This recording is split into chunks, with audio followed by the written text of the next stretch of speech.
রোজার ঈদে দেশের সিনেপ্লেক্স ও সিঙ্গেল স্ক্রিনে দাপট দেখিয়ে রাজকুমার সিনেমাটি মুক্তি পেয়েছে আমেরিকা ও কানাডায়। থিয়েটারগুলোতে লাগানো হয়েছে পোস্টার, কিন্তু সেই পোস্টারগুলোতে নেই অভিনেত্রী কর্টনি কফির ছবি। তার দাবি, পোস্টারে তার নামও উল্লেখ করা হয়নি। রাজকুমার সিনেমাটি 19 এপ্রিল থেকে চলছে কর্টনি কফির দেশ তথা যুক্তরাষ্ট্রে। বিভিন্ন প্রেক্ষাগৃহে ও পথের ধারেও ছবির পোস্টার লাগানো হয়েছে, কিন্তু বরাবরের মতোই সাকিবের একার ছবি, একার নাম। বিষয়টি নিয়ে 22 এপ্রিল ফেসবুক স্ট্যাটাস দিয়েছেন অভিনেত্রী। সেখানে আক্ষেপ ঢঙে তিনি কিছু কথা লিখেছেন, জানিয়েছেন পোস্টারে তার নাম বাদ দেওয়া হয়েছে।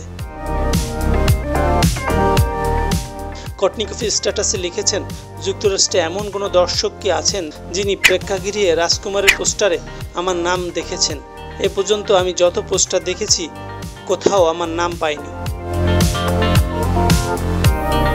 তিনি আরও লিখেন, কেউ যদি যুক্তরাষ্ট্রের কোনো পোস্টারে আমার নাম দেখেন, অনুগ্রহ করে আমাকে জানাবেন। নিজের দেশে আমি সেটার সঙ্গে দাঁড়িয়ে একটি ছবি তুলতে চাই। দেশে ব্যবহার করা পোস্টারে অনেকগুলোতে সাকিবের সঙ্গে কর্টনি কফির ছবি ব্যবহার করা হয়েছে। সাকিবের নামের পাশে উল্লেখ করা হয়েছে অভিনেত্রীর নামও।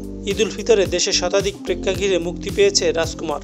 যুক্তরাষ্ট্র ও কানাডার পর 25 এপ্রিল সিনেমাটি মুক্তি পাচ্ছে অস্ট্রেলিয়ায়।